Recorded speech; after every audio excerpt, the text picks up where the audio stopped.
Hello guys, welcome to my YouTube channel. It's Clemo again here today. So I hope all of you are doing all right and you are very well. We are beginning our video like this. So today we are at the village river. The river is around somewhere there, but then they have cultivated this. I sent somebody to help me cultivate this. These are arrowroots.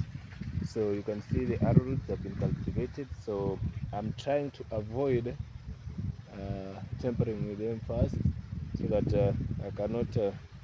And it's also very swampy. You can see it's swampy. It's really swampy. The river is at the end there, where you see the edge there. You see some those trees, the soap trees. They're called soap plants. The leaves, when you rub their leaves, they produce soap. Those ones, the tiny one, that exact one. There's another one there, and there is another one on the other side of the river, and there's the other one right there. Yeah, that one.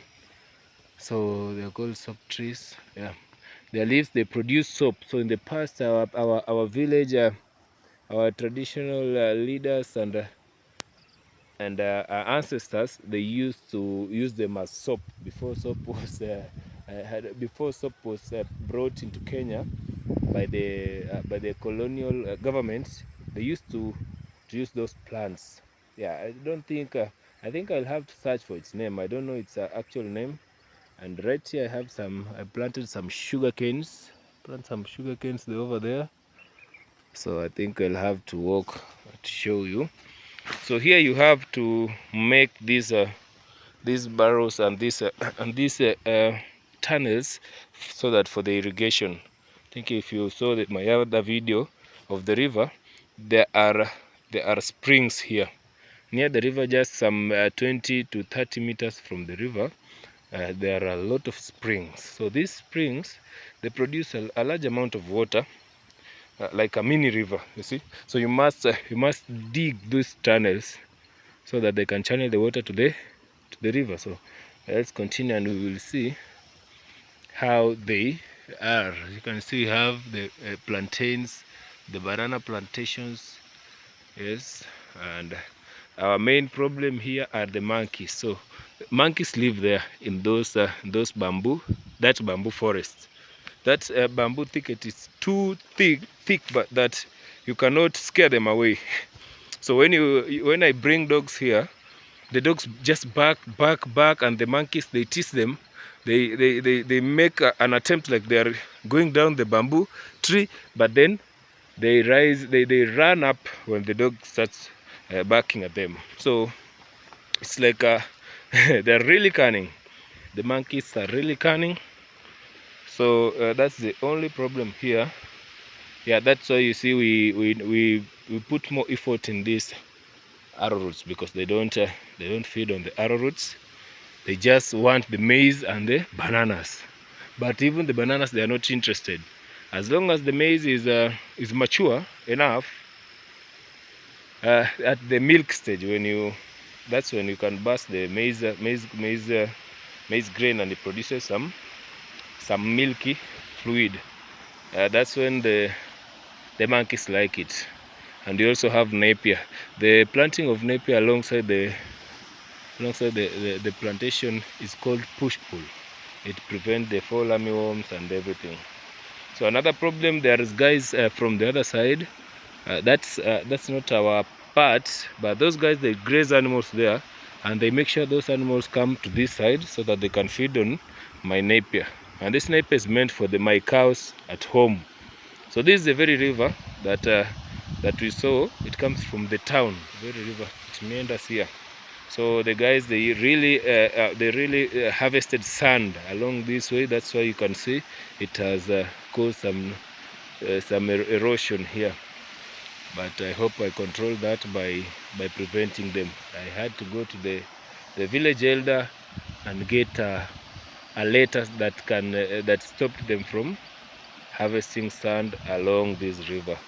But at the other end of the near the town, the one which we saw at the bridge there, the footbridge, that can't be controlled because it's on somebody else. It is a public property, so they do as they wish, and I can't get involved there unless the villagers and the local authorities.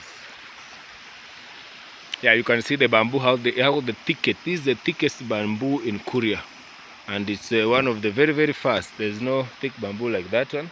Someday we'll have a visit there, because today I'm really wearing shoes that can't step into the water. See those shoes? Yeah, those shoes you can't step with these shoes in the water. Yes, I've just come from a burial. There is a neighbor somewhere there at Isbania village. He was attacked. I think it's associated with a lot of controversy, because the guy was found 2 days. He had spent 2 days in his house, dead. And what they did is that they just split his throat at this part here, and they inserted something like a tongue or a hand, and they pulled the tongue from here, and then they cut out the tongue. It's really sad. We couldn't even view the body. Very sad. And I know some subscribers are relatives to that guy, that man. He was an elderly man. It's really sad and very unfortunate that such a thing happened in our village. I think that is a very one of the most controversial deaths that we have ever had. And then after doing that, they used something that is blunt and inserted at the edges of the eyes, and then they plucked the eyes out. So you can imagine how it was really bad. And then they also harvested the other body parts, like the other body parts, the private parts and everything. So it was really bad. The eulogy, the persons are reading what was happening. They couldn't even mention that, because the kids, it wouldn't have been good for the kids to hear such. So I've just come from that burial, and I decided to start my video. So you can see my nephew here. It's really sad. First of all, for the family and friends of that, it's our condolences. And yes, because we are village neighbors, we'll continue with supporting and yes, and make sure that they keep the faith here. So this neighbor is it's almost past its harvesting time, because you can see it has started growing some parasite has started feeding on it. You can see the parasite eggs. These are the eggs. Let me show you close. You can see. Let me put this. These are the eggs of some parasites. Yeah, some parasite is feeding, is starting to feed on them. The eggs are all over. You can see. Yeah, so that it should be addressed. It should be cut before it's that way. And I was talking about village problems. Some more thing you can see.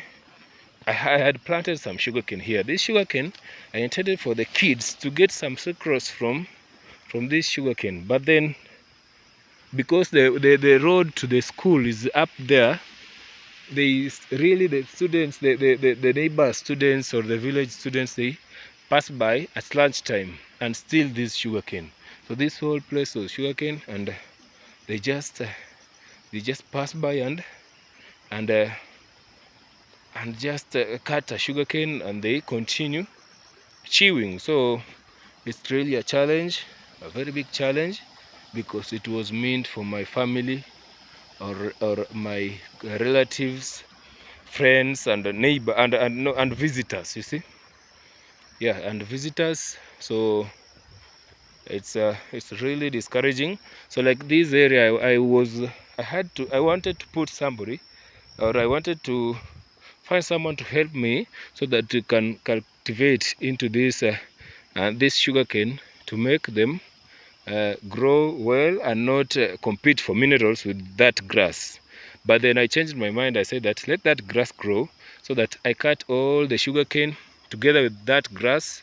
I take it, I put it on a wheelbarrow, so I carry it and take it to my animals, yeah, to the cows, to the cattle, yeah, and the goats. They will really enjoy. So that is my plan.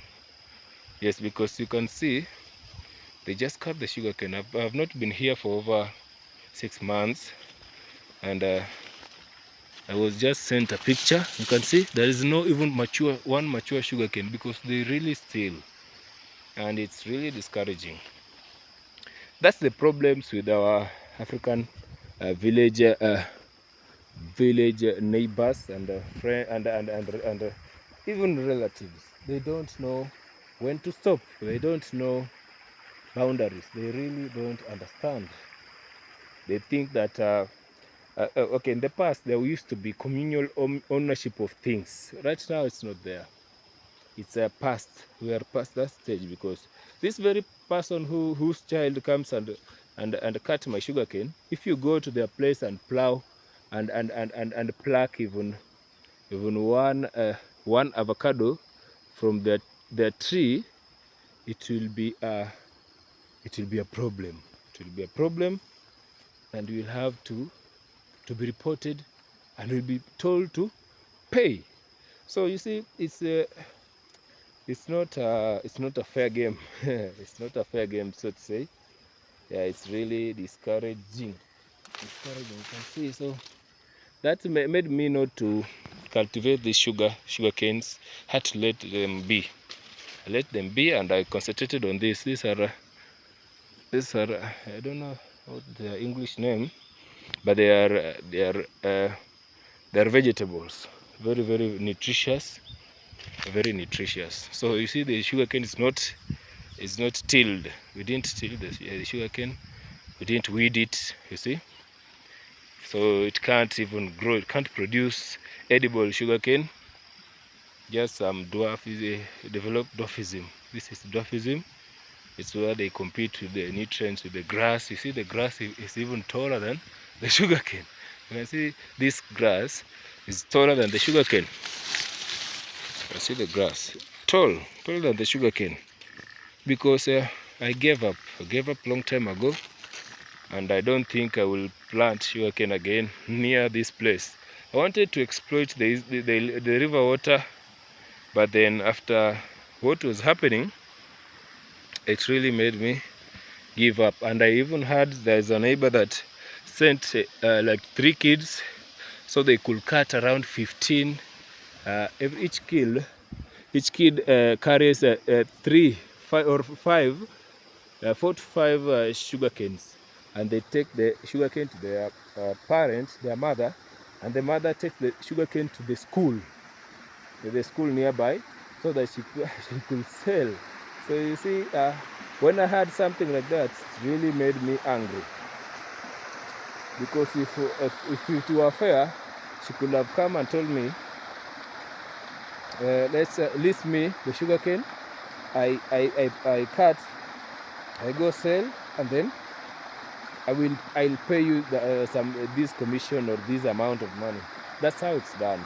Not send kids to each one to steal 5 sugar cane, and then in the morning have 15, and from 1 sugar cane is around 20 bob. So 20 times 15, you get around 300.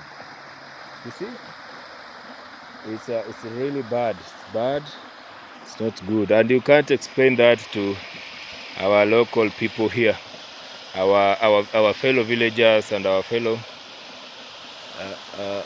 community. Yeah, it's really hard. So that's why I decided to leave this sugarcane. I let them be. And even you can see the maize there. I also gave up on the maize because I had the first option to get rid of the monkeys, which is not easily. Like the way the hyena comes, the monkeys come that way. They just come from some park. There is some park there towards Masai Mara. Masai Mara is that area. They come from there and they hide in these trees. When they enter these trees, like 30 of them, just imagine this maize. One row can carry about 60 maize plants. If 30 of them they settle there, they really destroy the maize. They really destroy the maize. Yes, so next season I'm even thinking of planting something else here at the river, near the river. I'll have to eliminate first of all these bananas because they attract them. And maybe more of this, or I plant the napier. Napier grass, I see it dwells well, really well. Yeah, it really survives here. It really matures and enjoys. It's a favorable environment, very favorable. I hope you saw that tree I told you about, the soap tree. That one, yeah, that tree. I think next time when I'll be wearing some gumboots, I'll get near there and we will see it practically. And if I'll have maybe a phone stand or a camera stand, I'll be able to make the video. Yeah, I'll be able to make a practical example of how the tree works as soap. Yeah, it works as soap. Yes guys, so that's how we are continuing our video today. I hope you all enjoy it. So this is the tour to the river, but we have not exploited all the place. So next time we'll come and we will enter the bamboo forest. It's a bamboo forest, that one, really big. I think the largest, as I said, the largest bamboo forest in Kuria or in Nyabohanse. It's very large and it's very ancient. Our forefathers, they used to, my forefather planted it, and we are using it as a community. Anyone who wants to use the bamboo, they can come and cut, as long as they wait for we harvest the maize, because there's no route here, there's no road here, so it will be trespassing. So they have to wait. We harvest the maize. After harvesting the maize, now they can cut the bamboo and use that as a path, as long as they don't step on my arrowroot. So that is somebody who wants it from this side, but from the other side, I think it's a clear way. You can see there's somewhere there they have not planted maize. You can see the area right there. They have not planted maize, so a vehicle can come up to the edge and then carry the bamboos to the main road there. Yes guys, so I want you to make sure that you make yourself comfortable, and you make sure you tell a friend to subscribe.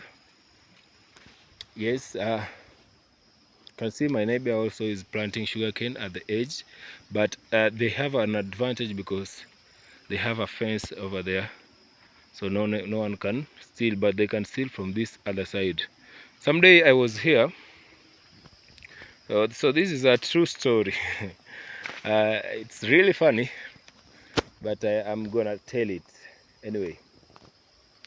So someday I was coming from the town, and I have my immediate neighbor who was planting her arrowroots. You see her arrowroots, they're there, and her maize is right there. I think if I stand here, it will be easy to illustrate. So here you can see, I think I'm stepping somewhere, and I really fear sinking my shoes or falling into this swamp, because it can, even your shoe can get stuck here. You see, when you step there, your leg will be stuck. It's like what is it called, slow sand, yeah? Slow sand or a sink sand, yeah. So one day I was coming from this. I will show you the road to this piece of land. So my immediate neighbor, who was planting there, had just finished plowing her garden, and she just crossed that ridge and went and cut some 3 sugarcane there.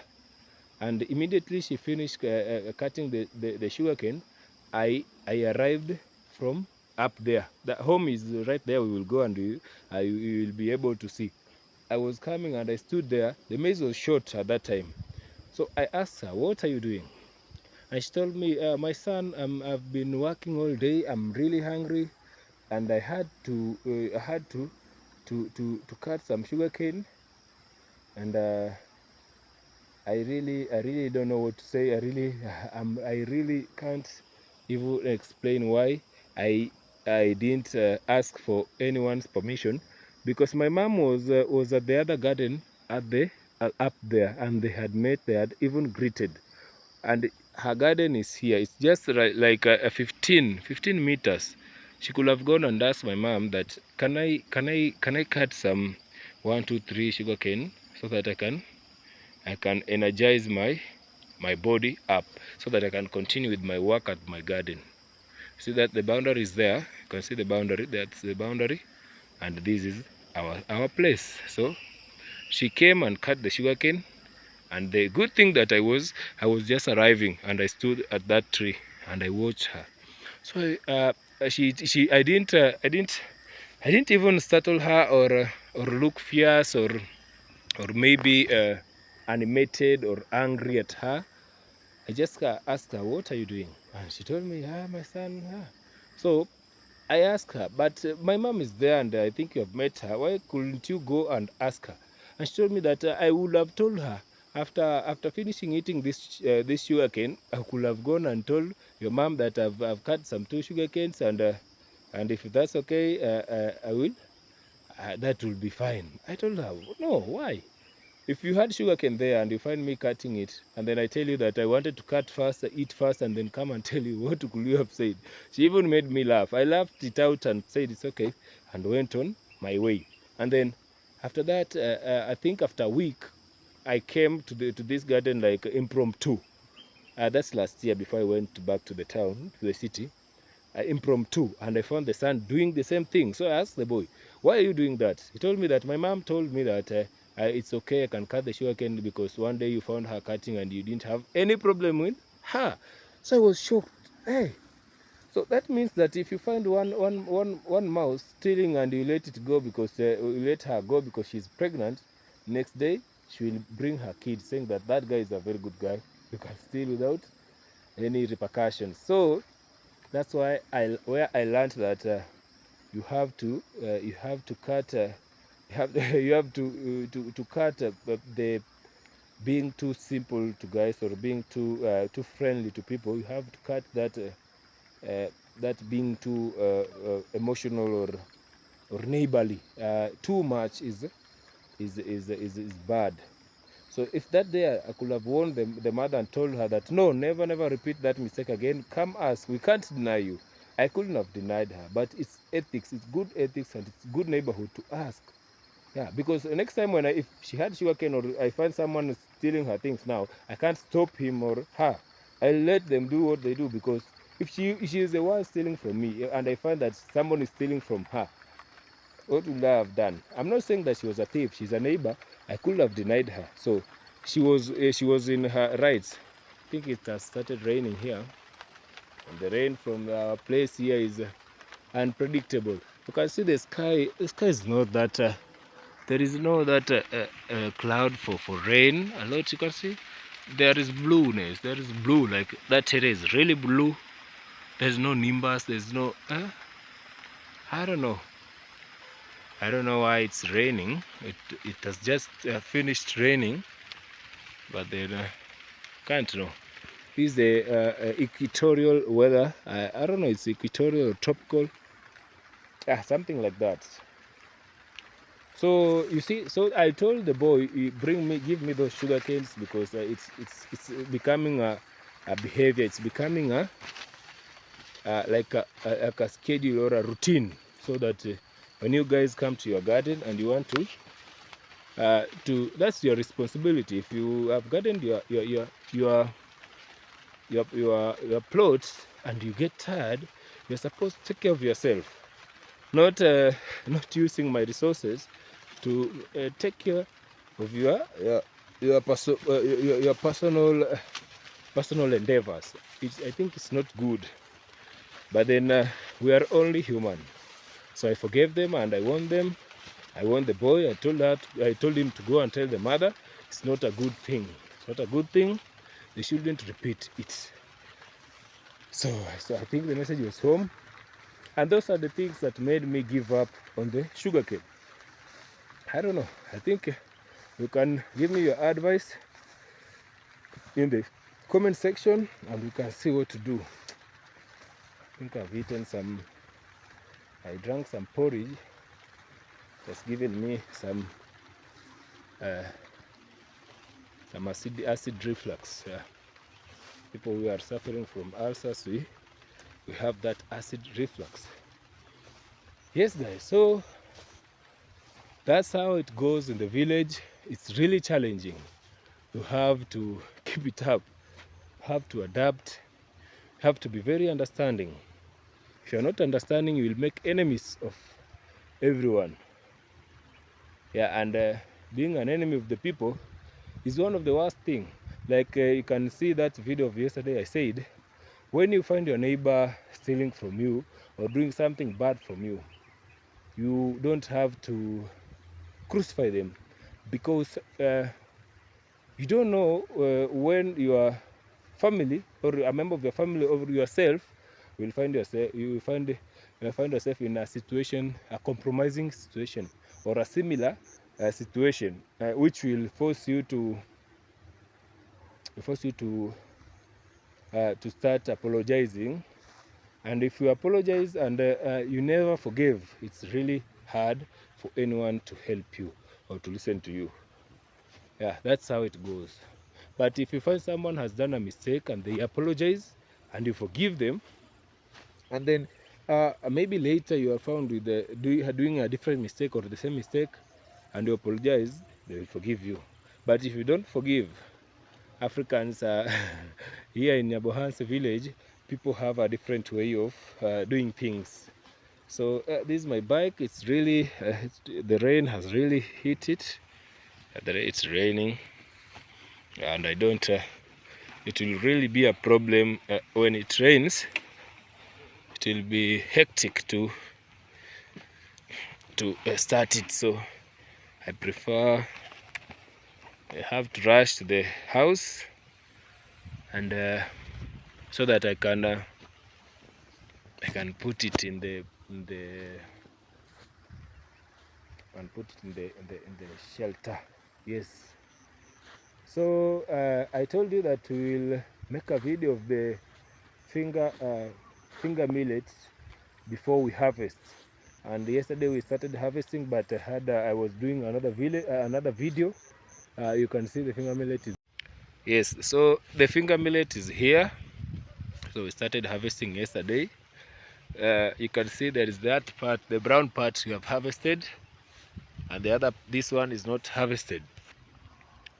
Yes, so you can see the difference. This one is not harvested yet, you can see, but that one we have harvested. So harvesting, we have cut the upper part so that you can go and thrash it. After thrashing it, we get the millet itself, now the grains or the granules, and very useful for porridge. So that area we have harvested already. So we are continuing. I think tomorrow I'll be here and we will make a video of it. Yeah, you can see, as I told you, subsistence farming here is a cash crop, and a food crop is maize. Exclusively maize. So you see it's maize all over, maize everywhere. And even at the town, the whole business is maize. Just maize business, selling and buying. But then we also have many problems regarding this cash crop and food crop maize. There are very many ups and downs. And the main one is the price, the maize price and the maize market. So we have brokers. The brokers, they are the intermediary between the seller and the buyer. So the buyer mostly is in Nairobi or in that the larger cities, and the seller is us, the village farmers and the storekeepers maybe. So those brokers, they are the ones who determine the price, and that's very unlucky for us because they are the controllers, the ones who are controlling everything. So if they decide the price today is 40, it's that way. It doesn't 40 shillings per kilogram. It's that, it will be that way. If they decide tomorrow it's 36, it's that way. So mostly what they do is a trick they do. So what they do is that they buy maize at a very cheaper price, like around 36, and then they go and set the market price. They put it at around 45, and then they watch the market, they watch the dollar, how the dollar changes and everything, and then they have associations and unions that they use to control. So today you can sell your maize at 36 bob, and tomorrow you find out that it has gone to 43 shillings per kilo. So you find that that's an increase within 24 hours. And you can even and someone can sell maize at 45 shillings per kilogram, and then the next day it's 30, you see. So it's really challenging. So what they do is that after accumulating a lot of maize in their stores or in their vehicles, they just look, they calculate the cost benefit analysis. They're really clever, and most of them, they're not even learned. Okay, they are learned, but not that learned that to an extent of being a mathematician or an accountant or I don't intend to criticize anyone, but just that way, because most of them, they're local elderly people or local tycoons. I don't mean not tycoons, businessmen. Yeah, businessmen, not tycoons. Yeah, so that's what they do, and they calculate the cost-benefit analysis. At the end of the day, they are the ones who set the prices. So there's minimal government intervention. The government does not intervene in any possible way. They just help in the subsidy of the fertilizer only. Only that. That's what the Kenya government does. And even the farmers associations, they don't even help. They don't help the farmers. They just help the farmers to acquire this the subsidized maize and the other things. Maybe the maize seed and the fertilizer and nothing else, and maybe the pesticides and herbicides. Nothing else. So coming to the selling part, that's where the challenge occurs. So you can see, you can even plant a lot of maize. You can even be expecting a lot of produce, but then end of the day, they are the ones who reap what you sowed. So that's the challenge. So you can have even 10 acres of maize, but when you calculate what you will benefit from there, it's almost heartbreaking, almost 0 to 0. Like it's just a breaking point. A point of breaking even, not a breaking point. It just reach a point of breaking even. That's it. That's when you have spent 100% or 90% and you get 100%. So, or you have spent 50% and you get that's a little over. Like for example, you spend 50%. That's like 50,000, and you get 70%. That's it's a break-even point. You get around 20%. That's 20% profit. So you see, it's nothing. It's not. It's not worth it. But we have to do it. Have to do it because for eating. So the problem comes here. As for when we will need that maize for eating or for your family consumption, that's where the problem starts. Because if you sell one sack at 4,000, that's 40. That's 100 kgs. So 40 shillings per kilo. After selling it, and the next day you find out you don't have any maize, you need to buy it back. You have to buy it at 4,600. You see, So it's really challenging. Or you're selling it at 35 and then going to buy it, you find out it's 50. You won't buy it if you don't have 50 shillings per kg. So you can sell at 3,600 and then going to the next day trying to buy it, you buy it at 5,000 shillings. So you see the challenge, because there are a lot of intermediaries in between that business transaction. There are brokers and there's the seller, the buyer. So the money must pass through the broker and then the buyer. So the broker is the one who makes the price increase, and the seller, what he does is value addition. Value addition is is transporting it from one place to another and its value has changed. So transporting it from your farm to the town, which is less than 2 kilometers away, that's value addition, and they add there like more than $10. You see, it's really challenging, and we have cried a lot about it. We have even issued letters to the local associations and authorities, but nothing can be done. Nothing is being done because we are at the border. So there is that influence from the East African Society. There's that influence from Tanzania. Tanzania, they have large lands and they cultivate a lot. Yeah, so that's what makes it all. So guys, that's how we end our video today. So today we have been at the riverside. Yes, and I hope you enjoy. See you tomorrow, and let's keep it positive, please. Positivity is next to it's godly, and it's very good. It improves our manners and behaviors. Yeah, so let's keep it positive. Let's keep it that way. Keep it strong, encouraging, and yes, and may God bless you all. Thank you.